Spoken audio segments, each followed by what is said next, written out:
दोस्तों, आप सभी को संजीत सिंह राठौर का प्रणाम। आज हम हिंदी व्याकरण के अंतर्गत 4 बिंदुओं पर फोकस करेंगे जो कि बहुत ही महत्वपूर्ण बिंदु हैं। नाम उनका है अल्प प्राण, महाप्राण, अघोष और सघोष। इसमें बहुत बड़ा कन्फ्यूजन रहता है बच्चों को, लेकिन आज इस टॉपिक का हम ऑपरेशन करने जा रहे हैं। और कैसे, ये आप देखिए बोर्ड के ऊपर।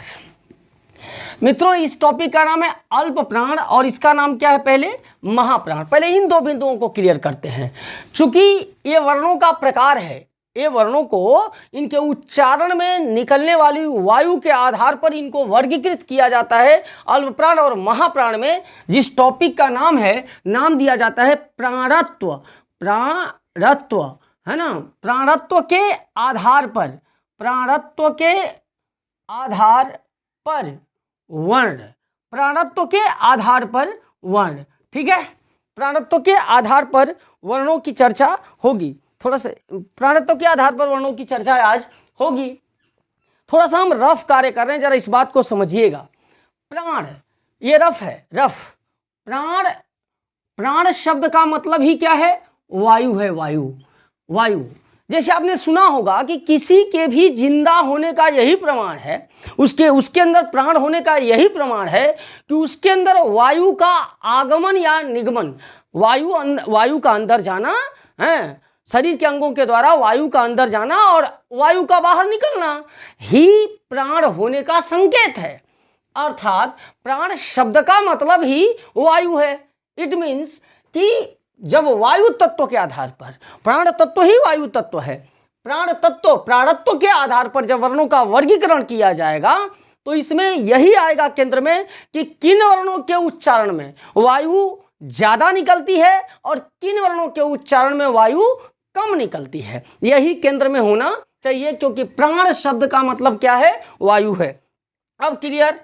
अब एक बात समझो कि हम ये प्राणत्व के आधार पर हमने क्या लिखा, अल्प प्राण और महाप्राण। 2 प्रकार के वर्ण होते हैं, अल्प प्राण और महाप्राण। जब इन शब्दों को देखा जाए तो अल्प, अल्प का मतलब क्या होता है, ज्यादा या कम। अल्प का मतलब कम होता है, किसमें, मात्रा में कम।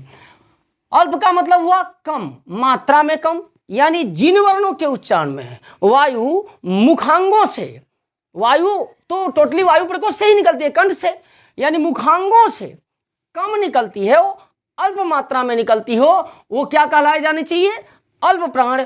और दूसरा टर्म क्या हुआ, महा। महा का मतलब क्या होता है, ज्यादा, और अल्प का मतलब क्या होता है, कम। अर्थात जिनके उच्चारण में वायु मुख से ज्यादा निकलती हो वही ना महा कहे जाने चाहिए, और अल्प का मतलब जिनमें कम निकलना चाहिए। तो इस आधार पर वर्णों का, वायु के निष्कासन के आधार पर वर्णों का 2 स्वरूप हुआ, जिसमें उनका व्याकरणिक नाम क्या दिया गया, प्राणत्व के आधार पर वर्ण। तो प्राणत्व के आधार पर वर्णों की बात करूं तो उसमें से पहला वर्ण क्या होगा, पहला समुदाय क्या होगा, उसका नाम, वर्गीकरण का नाम है अल्प प्राण। क्या नाम है, अल्प प्राण। अल्प प्राण, अल्प प्राण की बात करता हूं। तो अल्प प्राण की मैं पहले परिभाषा करता हूं, इसके बाद देशज मसाला दूंगा, अपना ट्रिक बताऊंगा। चुटकी में अल्प प्राण पकड़ने का मेरे पास फॉर्मूला है। तो मैं अगर इनको परिभाषित करूं तो यही समझ में आया ना कि जिन वर्णों के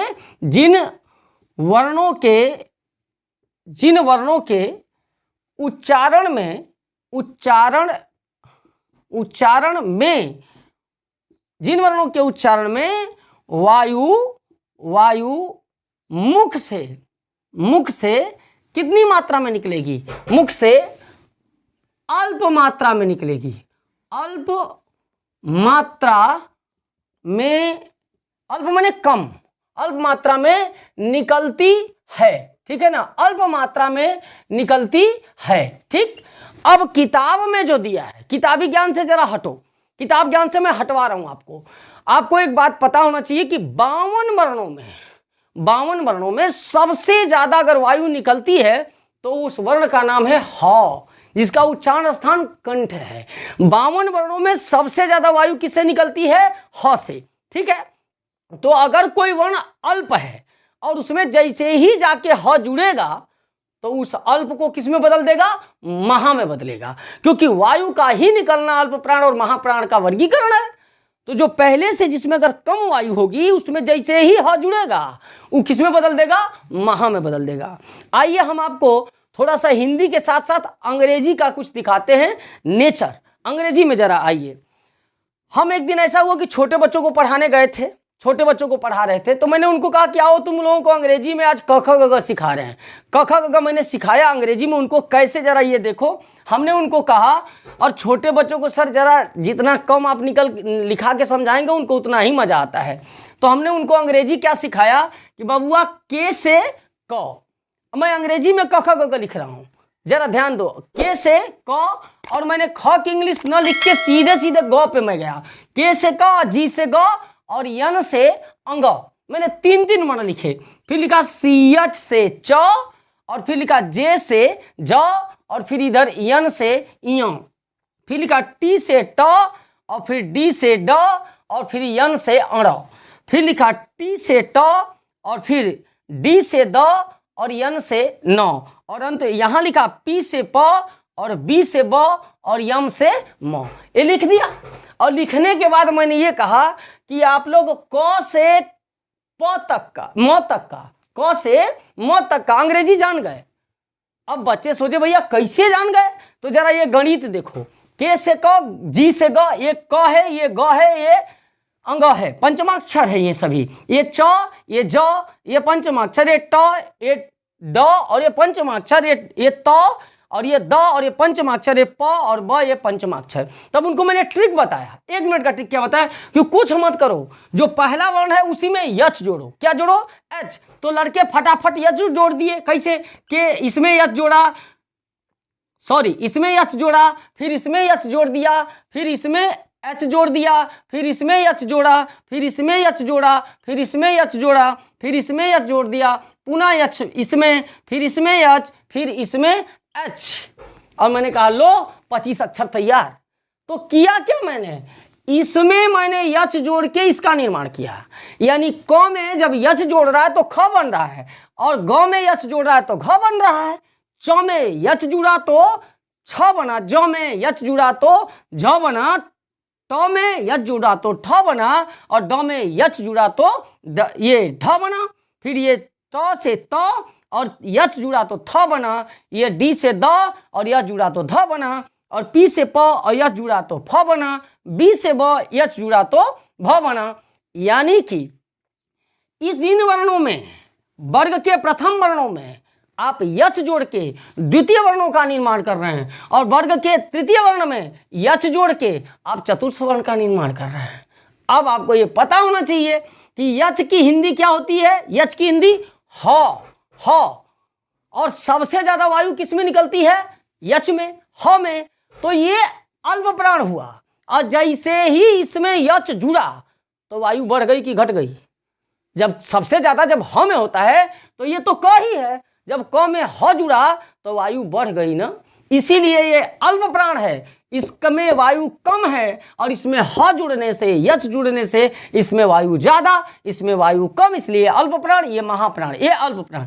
ये अल्प प्राण हो गए क्योंकि इनमें जन्म से यच नहीं है, इनमें यच ये यच जो है ना, सॉरी जन्म से है, इसमें यच जोड़ के, च में यच जोड़ के, हकार ध्वनि जोड़ के छ बनाया गया, तो च से छ बना, तो ये अल्प प्राण, ये महाप्राण, ये अल्प प्राण, ये महाप्राण, ये इनमें यच नहीं है तो अल्प प्राण। तो अर्थात जिन वर्णों में एकदम देशज मसाला, आपको संख्या मंख्या नहीं याद करना है, जिनमें अंग्रेजी का यच है अंग्रेजी करने पर उनको आँखियां मूंद के ठोक दो महाप्राण, और जिनमें यच नहीं है उनमें ठोको अल्प प्राण। और यच को ही हिंदी में क्या कहते हैं, हकार ध्वनि कहते हैं। यच को ही हिंदी में हकार ध्वनि कहते हैं। तो एक चीज आई कि जिनमें हकार ध्वनि नहीं है वो अल्प प्राण, और जिनमें हकार ध्वनि है वो महाप्राण। तो यच वाला महाप्राण और बिना यच वाला अल्प प्राण। मैटर समझे। कुछ किताबों में तो लिखा है कि वर्ग का पहला तीसरा पांचवा अल्प प्राण, दूसरा चौथा महाप्राण, इसको भूल जाओ। यच वाला महाप्राण, बिना यच वाला अल्प प्राण। जैसे यहाँ तो वर्ग के वर्ण है, लेकिन जब आओगे यरल अवप्यंतस्थ पे तो वहां पर यह तो वर्ग का वर्ण नहीं है साहब, तो वहां अंग्रेजी में ही काम करो। वाई से य, आर से र, L से ल और V या W से व। क्या इन चारों में यच है? क्या इनमें यच है साहब? तो जिनमें यच नहीं है वो अल्प प्राण, और जिनमें यच है वो महाप्राण। तो ये सभी के सभी चारों वर्ण क्या हो गए? अल्प प्राण, क्योंकि इनमें अंग्रेजी का यच शामिल नहीं है। जब उसमें पे आते हो तो यस यच से तालव्य स, एस एच से मूर्धन्य स, और यस से दंत्य स, और यच से ह। आप यहां जरा देखो, आप कह सकते हो इसमें तो आपको क्लियर है कि यच है, यहां भी यच है और ये खुद यच है। तो ये तो तीनों आपको समझ में आ रहा है कि ये यच वाले वर्ण है, तो ये महाप्राण हो गए। इस पे आप क्वेश्चन कर सकते हो यस। तो अगर अंग्रेजी में अगर मैं यही उच्चारण स्थान पढ़ाता तो इसका उच्चारण स्थान सर अंग्रेजी में डेंटल है, डेंटल। और ये जिसमें जुड़ता है उसको हिसिंग साउंड कहते हैं। हिसिंग साउंड ये लेता है, अंग्रेजी के नियम है, अर्थात अंग्रेजी में यस में भी ह है, हिसिंग साउंड है, यानी तीनों स में ह हकार ध्वनि ह। जैसे आप बोलते हो समय, समय, तो यहां से हिसिंग साउंड आ रही है, ह की ध्वनि आ रही है, स स स। तो दंत में भी स है, ह है, इसलिए सभी के सभी ऊष्म व्यंजन भी क्या हो गए? महाप्राण, और ये हो गए अल्प प्राण। तो ये फार्मूला याद करिएगा, एकदम यश के सिंह का देशज मसाला, कहीं भी काम करेगा कि यच वाला महाप्राण और बिना यच वाला अल्प प्राण अंग्रेजी में। क्लियर? कोई समस्या? तो अब इस रफ कार्य को मैं मिटा दे रहा हूं, ये समझाने के लिए था। इसमें यच नहीं है तो अल्प प्राणी महाप्राण, ये अल्प प्राणी महाप्राण, ये बिना यच वाला अल्प प्राण, यच वाला महाप्राण। क्लियर? तो अब मैं मिटा दे रहा हूं मित्रों। संयुक्ताक्षरों की बात मैं करूंगा, अभी नहीं कर रहा हूं।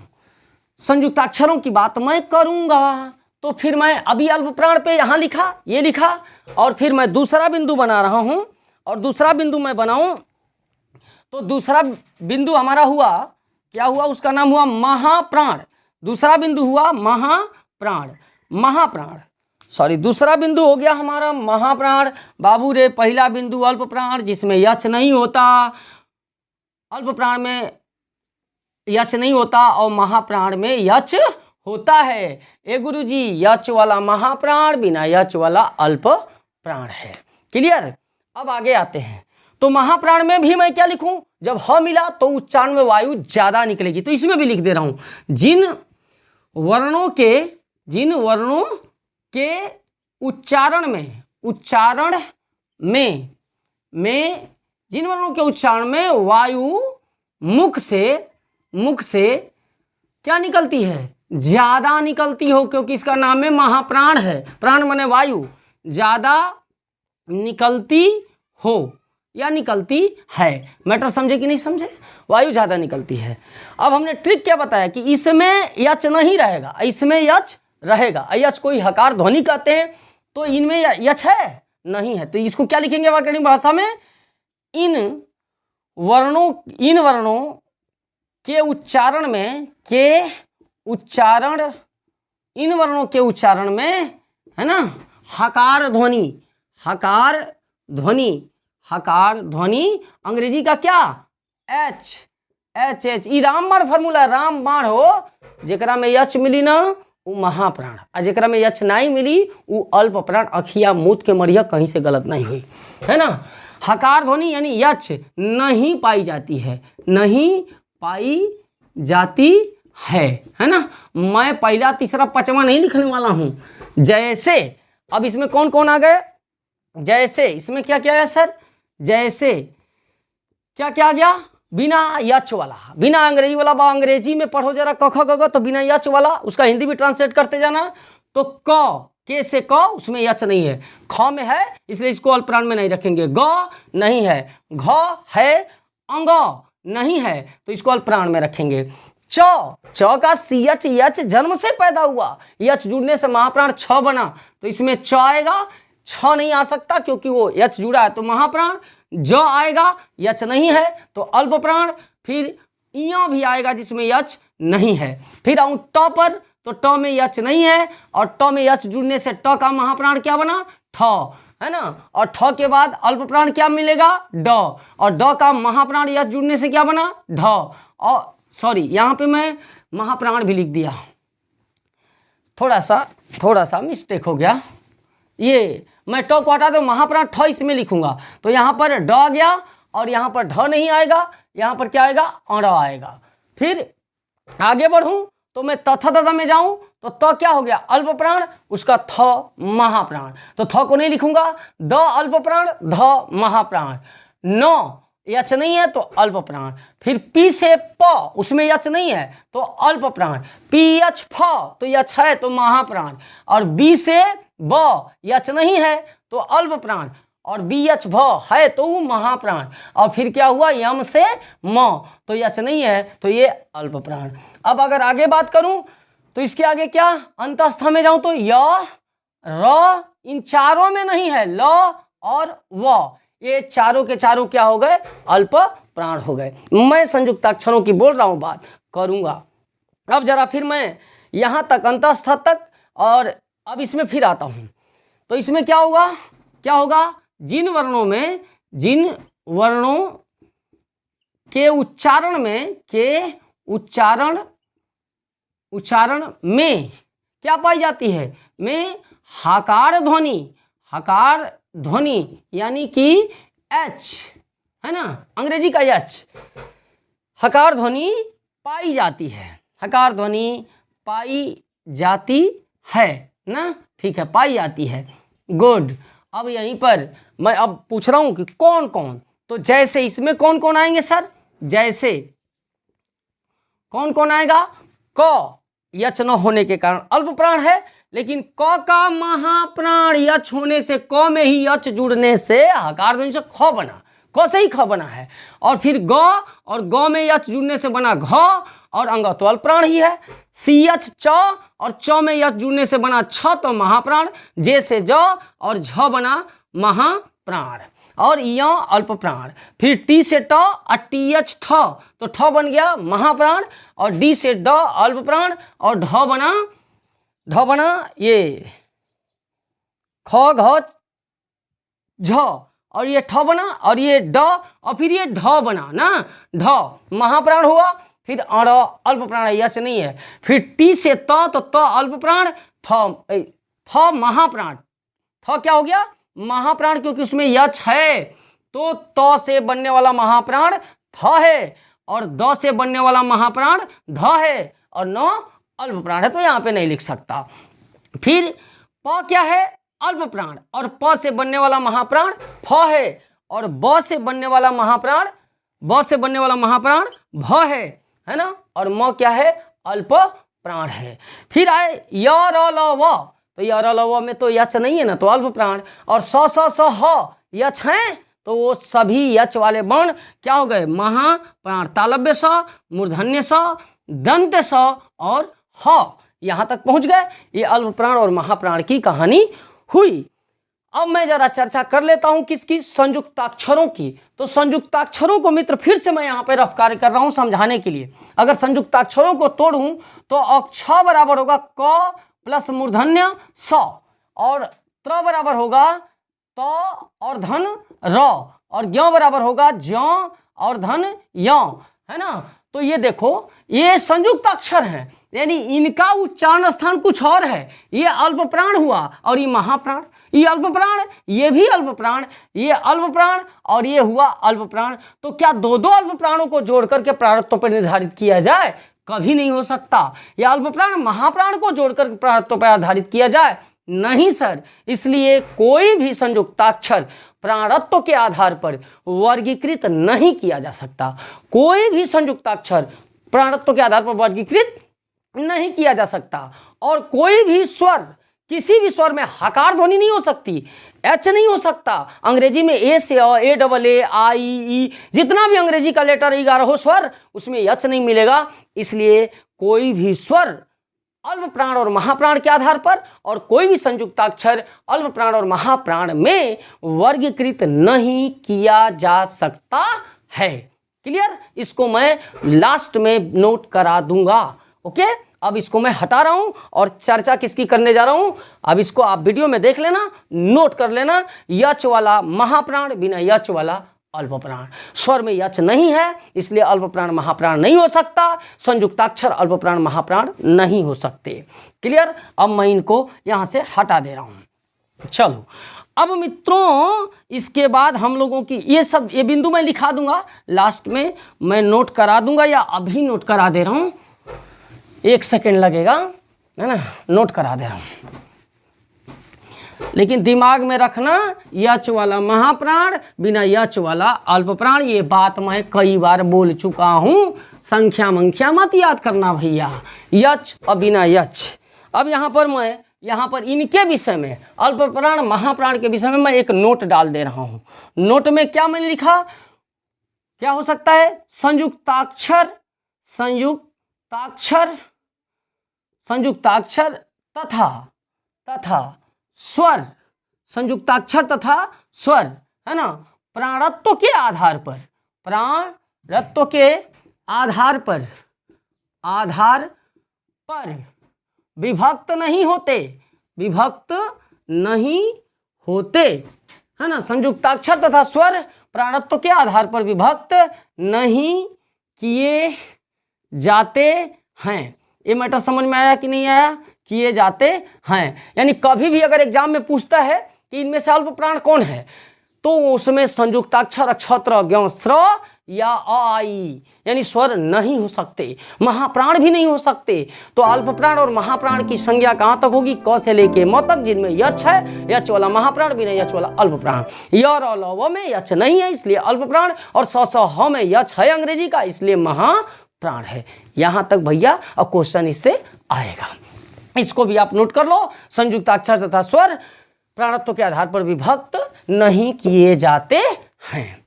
अब इसको मैं यहां से हटा रहा हूं, और हटाने के बाद अब हमारी दूसरी चर्चा होगी किस आधार पर, घोषत्व के आधार पर, अघोष और सघोष।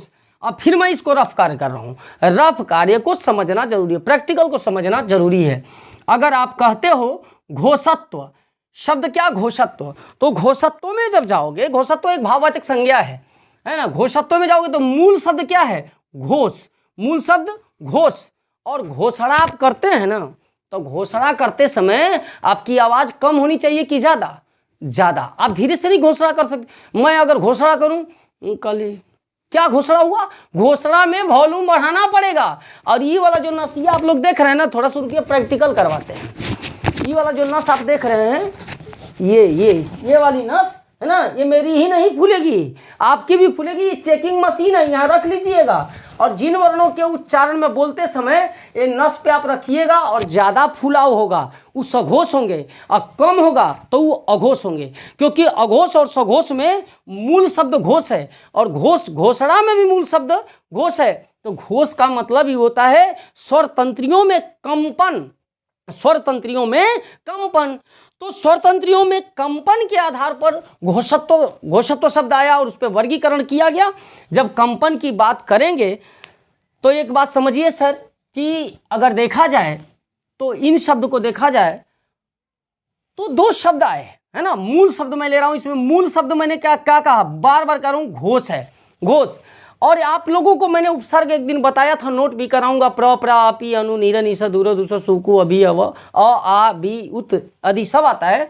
तो उसमें एक उपसर्ग आया अ, है ना, और एक उपसर्ग आया स। अ का मतलब क्या होता है, अ जब भी किसी मूल शब्द के साथ लगता है तो उसके अर्थ को नकारात्मक कर देता है। अ मूल शब्द के साथ लगने के बाद उसके अर्थ को क्या करता है, नकारात्मक करता है। जैसे मूल शब्द लिया नाथ है, और यहाँ मूल शब्द नाथ हो गया, इसमें उपसर्ग जोड़ा अ, और इसमें जोड़ा फिर यहाँ मूल शब्द नाथ और जोड़ा स, तो दोनों एक दूसरे के उल्टे हो गए सर।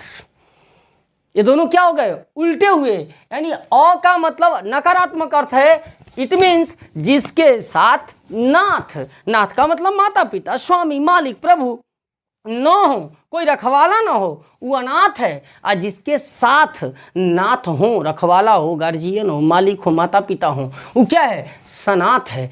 अनाथ और सनाथ। जैसे एक एग्जांपल और दे रहा हूं, जैसे आप लोगों ने सुना होगा साया, तो साया की संधि करोगे तो सधन आया, और साया, साया का मतलब परछाई होता है, और स मीन्स साथ, तो जो साथ आया वही है साया, जो आपका साथ कभी नहीं छोड़ता। देखो ये मेरा साया है, ये कभी नहीं छोड़ेगा, मेरे मौत तक मेरी पीछा करेगा।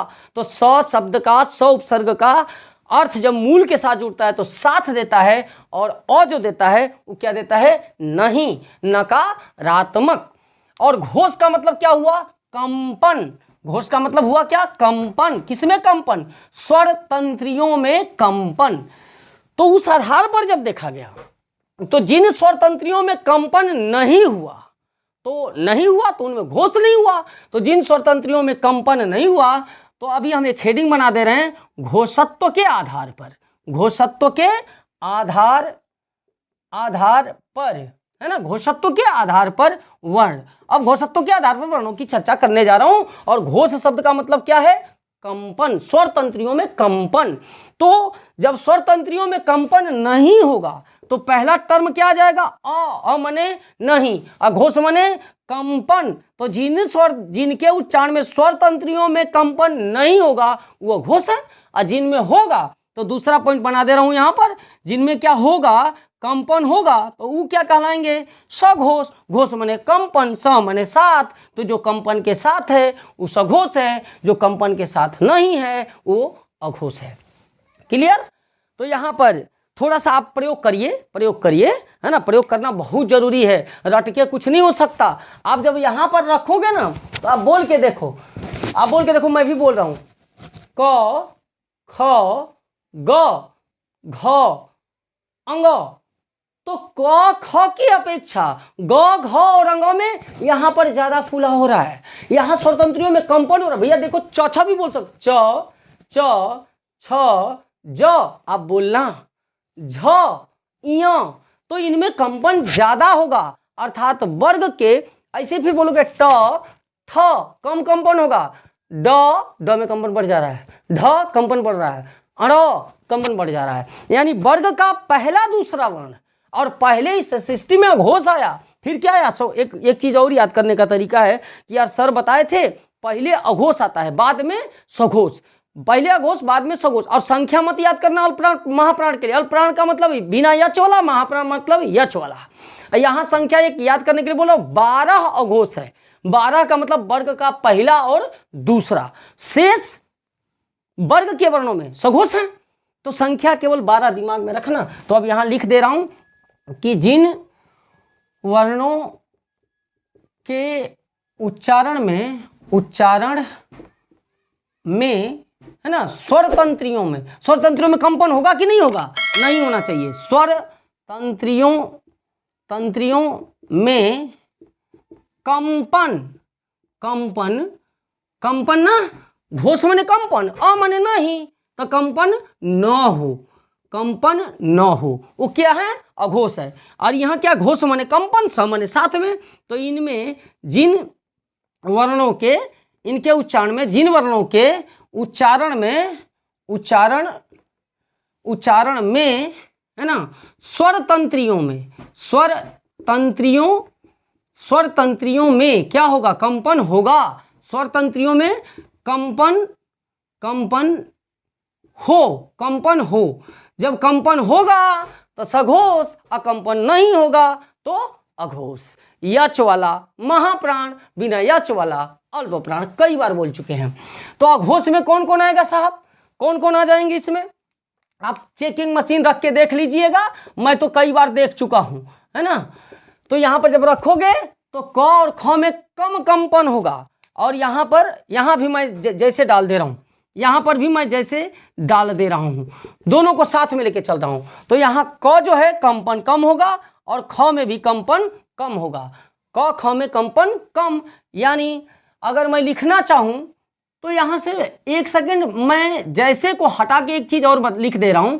तो वर्ग का इसमें कौन कौन आएगा, साहब, इसमें क ख कौन था, वर्ग का पहला और दूसरा। इसमें वर्ग का पहला तथा कौन वर्ण, दूसरा वर्ण, वर्ग का पहला तथा दूसरा वर्ण, है ना। इसमें वर्ग का पहला और दूसरा वर्ण। तो इसमें भी मैं यहां से जैसे को हटा करके लिख दे रहा हूं। इसमें कौन सा आएगा, वर्ग का क्या, तीसरा चौथा और कौन वर्ण, पांचवा वर्ण। तीसरा चौथा और पांचवा वर्ण, क्लियर, पांचवा वर्ण, ओके, तीसरा चौथा पांचवा इसमें आ जाएंगे सघोष में। अब पहला दूसरा आ जाएगा अघोष। दिमाग में रखने का तरीका है, पहले अघोष आया था, बाद में सघोष। 12 बराबर अघोष, तो 12 माने वर्ग का पहला और दूसरा। अब मैं यहां पर लिख दे रहा हूं जैसे। तो जैसे में मैं डालूं तो जैसे में क्या क्या हो सकता है सर? वर्ग के पहले में क्या आएगा? दूसरे में क, यहां पर ख आ जाएगा ना। फिर क्या आ सकता है? क ख के बाद च, छ, ट, ठ, ड, ये ट हो गया, सॉरी। फिर यहां पर त और थ और यहां द और ध, है ना, वर्ग के वर्ण हैं। फिर क्या आएगा? प और फ। क्यों? क्योंकि इनमें स्वर तंत्रियों में कंपन कम होता है, यानी वर्ग का पहला दूसरा, पहला दूसरा, पहला दूसरा, पहला दूसरा, पहला दूसरा। ये देखो, हाँ यहाँ पे एक मिस्टेक हो गया है, मैंने सघोष को ले लिया, तो यहाँ से फिर हटा दे रहा हूँ प और फ, यानी वर्ग का केवल पहला और दूसरा, पहला दूसरा, पहला दूसरा, पहला दूसरा, पहला दूसरा, पहला दूसरा।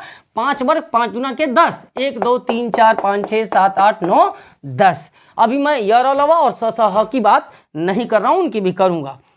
यहां भी मैं जैसे में डाल दिया, तो यहां तीसरा चौथा पांचवा होगा। तो इसमें क्या आ जाएगा? ग, घ, अंग, है ना। फिर क्या आ जाएगा? चौथा खत्म उसमें, तो ज, झ और य। फिर क्या आ जाएगा? टौठा उसमें अघोष में, तो ड, ढ और क्या आएगा? अण। इसमें क्या आ जाएगा भैया? चौथा खत्म, तो द, ध और न। और इसमें से प खत्म, तो क्या आ जाएगा? ब, भ और म। समझे कि नहीं समझे? ये क्या हो गए? सघोष हो गए। अब आते हैं यरलव की चर्चा कर लेते हैं। तो एक बात समझो कि भैया यरलव की बात किए थे, तो यरलव की बात करें, य, र, ल और व, तो ये अल्प प्राण थे कि नहीं थे? इनका प्राण कम था, ये क्या थे?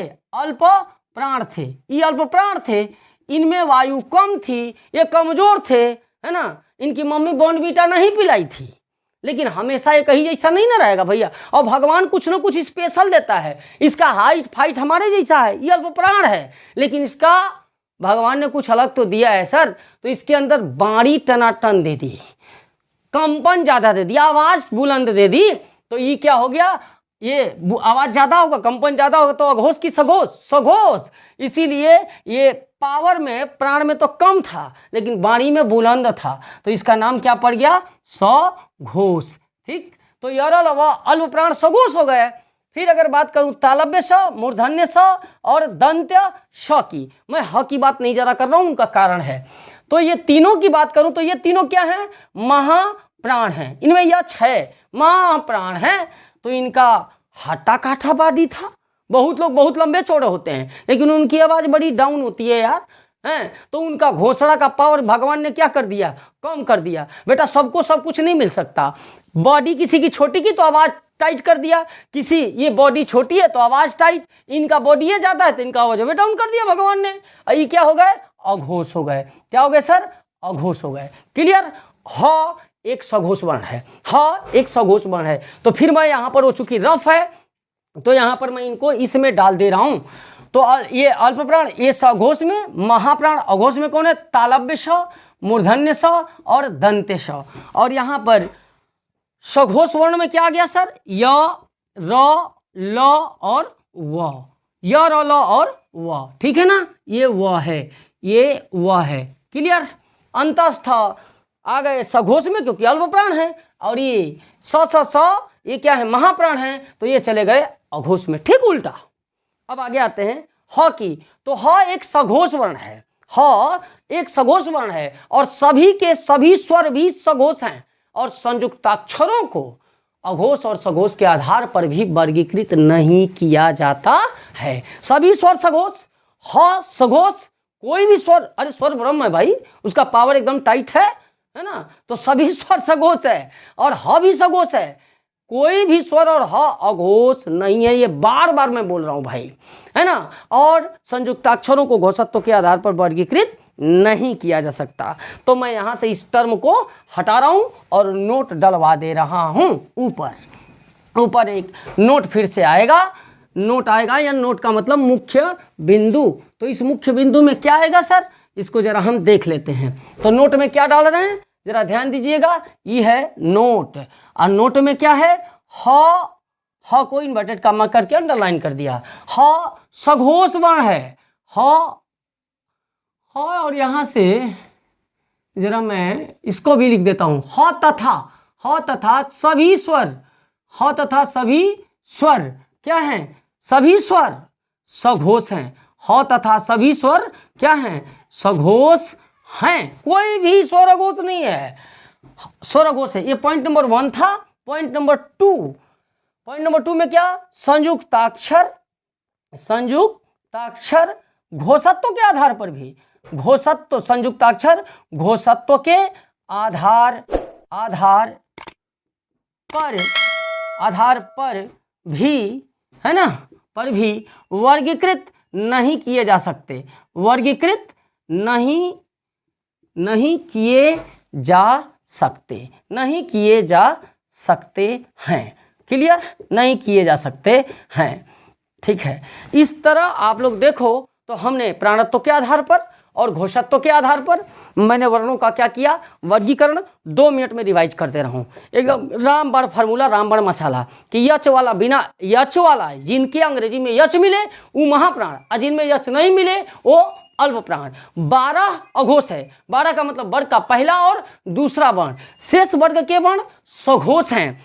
य र ल व, चूंकि यच नहीं है तो अल्प प्राण है, तो इधर पावर बढ़ गया तो क्या है? सघोष हैं। और तालव्य स, मूर्धन्य स और दंत्य स महाप्राण है यच होने के कारण, तो भगवान ने पावर खींच दिया।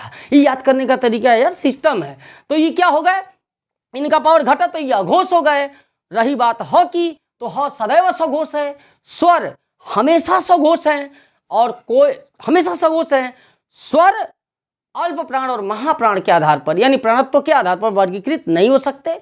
संयुक्ताक्षर न ही प्राणत्व के आधार पर और न ही घोषत्व के आधार पर वर्गीकृत किए जा सकते हैं। सभी स्वर जन्म से ही सघोष हैं। क्लियर? इतनी जानकारी थी अल्प प्राण, महाप्राण, अघोष और सघोष की, और 100% भरोसा रखिए, अल्प प्राण, महाप्राण, अघोष और सघोष का कोई भी क्वेश्चन फंस ही नहीं सकता। खाली 2 ट्रिक याद रखो। एगो रामबाण ट्रिक, यच वाले महाप्राण, बिना यच वाला अल्प प्राण, 12 अघोष से सघोष, य र ल व अल्प प्राण है तो उनका पावर बढ़ा सघोष, स क्या है? महाप्राण है तो पावर घटा अघोष, ह सघोष वर्ण, स्वर सघोष वर्ण, संयुक्ताक्षरों को प्राणत्व और घोषत्व के आधार पर वर्गीकृत नहीं किया जा सकता। आज के लिए बस इतना ही। आप राठौर वर्ल्ड को ऐसे ही अपना प्यार और दुलार बनाए रखिए, और इसको मेरे छोटे भाइयों से मैं बार बार अनुरोध कर रहा हूँ, अपने छात्रों से, अपने शिष्यों से, यार मेरा दुनिया में कोई नहीं है गुरु, आप ही सब लोग हो। तुझसे मैं, मुझसे तू, और अपने छात्रों के लिए आज मेरे को यार एक साराना मूड बोलना है, मेरे को मन कर रहा है। मैं अपने छात्रों के लिए कहना चाहता हूँ, चाहे यहाँ हो चाहे कहीं भी हो, दुनिया के किसी कोने में, मेरे हृदय के कोने में बसे हुए हैं, कि मेरे शिष्य, कैसे बताऊं तू मेरे लिए कौन है, कैसे बताऊं तू मेरे लिए कौन है। तू जिंदगी, तू बंदगी, तू हर खुशी, तू हर गम, जहां देखूं तुझे पाऊं, बस तुम ही तुम, तुम ही तुम, तुम ही तुम, तुम ही तुम। मैं कैसे बताऊं मेरे शिष्य मेरे लिए कौन है। तो मेरी शान, मेरी पहचान, मेरी सफलता आपकी सफलता के साथ। जय हिंद, जय भारत। राठौर वर्ल्ड के वीडियोज को शेयर करो, कमेंट करो, लाइक करो और सब्सक्राइब करो और करवाओ। बस इसी गुजारिश के साथ आज का क्लास खत्म करता हूं। अगले क्लास में मैं उच्छिष्ट व्यंजन, द्विगुण व्यंजन, प्रकंपित व्यंजन, पार्श्विक व्यंजन, काकल्य वर्ण, शहीद वर्ण, इन सभी वर्णों की चर्चा करूंगा। तब तक के लिए शुभ रात्रि, गुड नाइट, शब्बा खैर, बाय बाय, धन्यवाद।